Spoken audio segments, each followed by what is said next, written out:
Member for Chifley.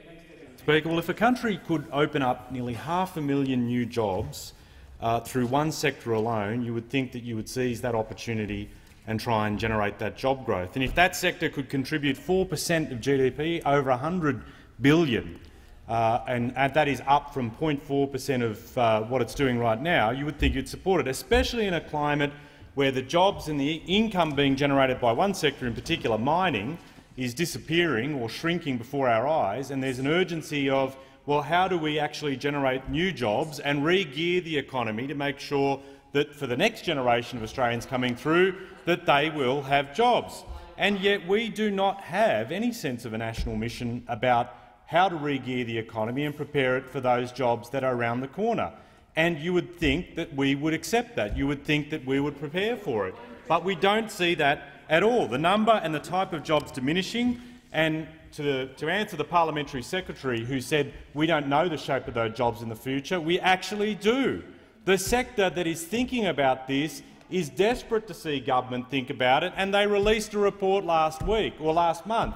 Startup Oz, who are made up of entrepreneurs who are focused in this space, are saying that they are frustrated by a government that is not listening to them and not responding. And they have all the jobs there. They can see what's needed to create those jobs, but importantly get people ready for those jobs. And there are people that are ready to back that up. For example, when I visited Melbourne last week and I saw a group that's been around since 2010, Sanoa Health, that is creating scores of jobs there in Melbourne to be able to work out how to tap into the amazing amount of information that exists in the healthcare space and be able to tailor it for individuals. And they are doing it right now. And they've got people, for example, like John Stewart, who turned his back on a lucrative career in investment banking and has said he will prepare to put his own money into this enterprise and do it right now. And when you go and see the jobs that are being created, you realise the truism that exists in this sector. That is that for every one job that is created in the tech sector, 5 more created elsewhere. That,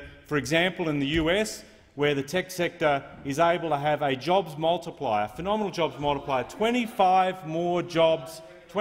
times more jobs created in the tech sector than any other.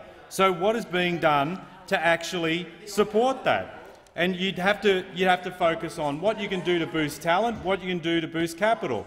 This budget did nothing in that regard. It took Bill Shorten to actually come up and say, well, if we've got these skill shortages, what will we do to invest in it? What will be done to support it?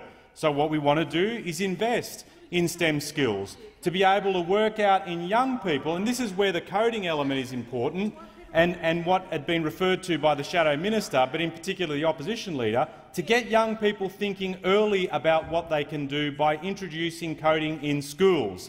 And what did the coalition do? They got it out of the national curriculum. They talk about the importance through their communication minister of coding, but their education minister stops those skills being generated. We talk about opening up new avenues for capital. We were the ones who put forward a $500 million fund to be able to co-invest and support the capital needs of start-ups in this country. Nothing like that from those opposite. Nothing like that from those opposite. Opening up new avenues for capital through crowdfunding, yet sat on an independent report that gives a roadmap to be able to provide crowdsourced equity funding. There's nothing there. And we have a combination. We have a combination, for example, of 20,000 Australians working right now in Silicon Valley, and they're there because there's not enough opportunity here, there's not enough capital that's being circulated here, and these are the things that we do need to focus on to be able to build the skills and the jobs of the future. And for those opposite who think it might be too hard, remember this. It's worth bearing in mind this. Silicon Alley, New York, Silicon Alley has, for the first time in 2015, edged out California in the total number of start-up funding applications that have been generated. They are doing better in New York now than in Silicon Valley. And why? Because the state of New York and the city of New York has actually focused on this area.